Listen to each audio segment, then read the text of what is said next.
आज Doubtnut app download करें। Doubtnut पर अपने सभी गणित, रसायन विज्ञान, भौतिक विज्ञान और जीव विज्ञान के डाउट्स का करो सफाया। बस प्रश्न की फोटो खींचो, एक ही प्रश्न को क्रॉप करो और तुरंत वीडियो सोल्यूशन पाओ। अभी डाउनलोड करें। हेलो दोस्तों, आपका प्रश्न है एक सरल घन आकृति में उपस्थित परमाणुओं का आयतन उसके कुल आयतन का भाग होता है। तो चलिए इस प्रश्न को हल करते हैं। तो दोस्तों, एक सरल घनीय आकृति, जैसा कि हमें पता है, जो हमारी एक एकक सेल होती है वो सरल घनीय आकृति की मानी जाती है। अर्थात उसका जो आकार है एकक सेल का, क्रिस्टल की एकक सेल का आकार सरल घनीय होता है। ठीक है, तो यहाँ पे हमने एक सरल घनीय आकृति बना दी है।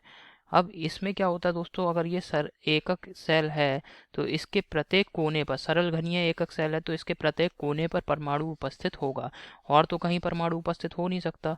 तो दोस्तों मान लेते हैं ये जो हमारी जो घनीय सेल है एकक सेल, इसकी जो भुजा हैं, इन सभी भुजाओं की लंबाई a है।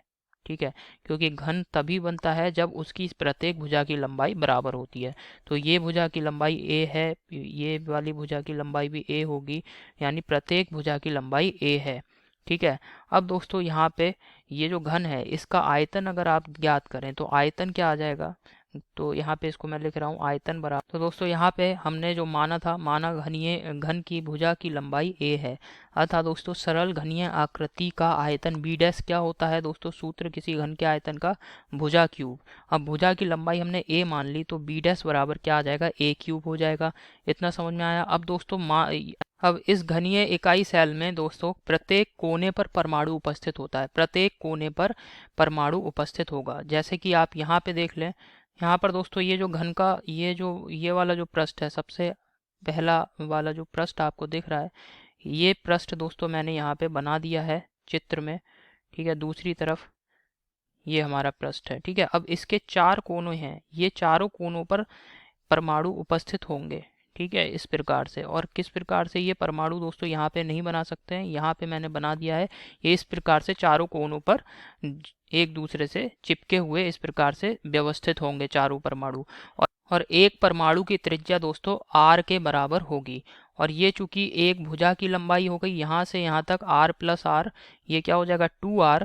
तो यहाँ पे आप देखेंगे 2r बराबर किसके रहेगा, a के बराबर रहेगा। ठीक है, क्योंकि यहाँ पे ये जो लंबाई है ये किसके बराबर है, a के बराबर है। और ये जो परमाणु है इस प्रकार से यहाँ पे, तो r प्लस r ये 2r के बराबर होगा, ए का मान। समझ में आ गया।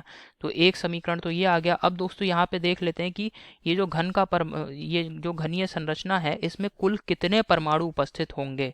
अब जो कोने पर परमाणु होते हैं, कोने पर परमाणु, जो एक परमाणु का योगदान जो होता है घनीय संरचना में किसके बराबर होता है दोस्तों, 1/8 के बराबर होता है। तो दोस्तों सरल घनीय संरचना में क्या होता है, परमाणु घन के प्रत्येक कोने पर उपस्थित रहता है, ये तो हमें पता ही है।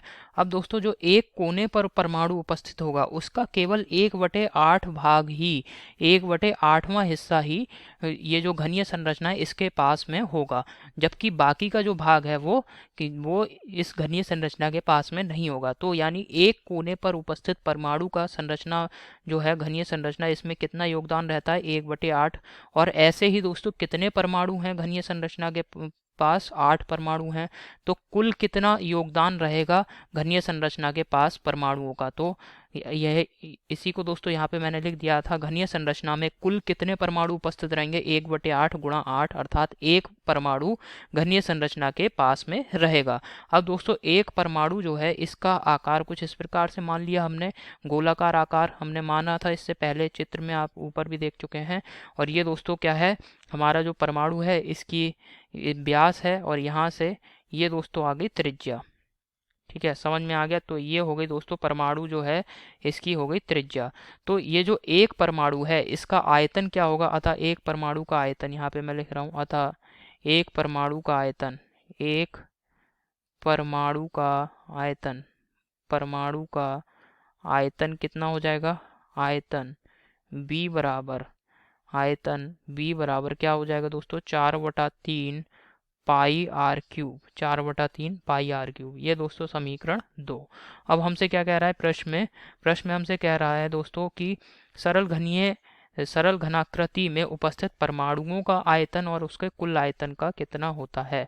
ठीक है, तो यहाँ पे अगर अब दोस्तों समीकरण 1 समीकरण 2 को समीकरण 1 से भाग कर देंगे। तो समीकरण 2 को समीकरण 1 से आप भाग करेंगे तो बी डैश बटे बी क्या आ जाएगा यहाँ पर दोस्तों, बी डैश का मान कितना था, ए क्यूब था। तो यहाँ पे इसको मैंने लिख दिया दोस्तों ए क्यूब बटे बी का मान कितना है दोस्तों, 4/3 पाई आर क्यूब। समझ में आया। तो इसको हम क्या लिख सकते हैं, 3a क्यूब बटे 4 पाई आर क्यूब। अब आर की जगह पे हम क्या लिख सकते हैं दोस्तों, आर की जगह पर आप क्या लिख सकते हैं, a/2।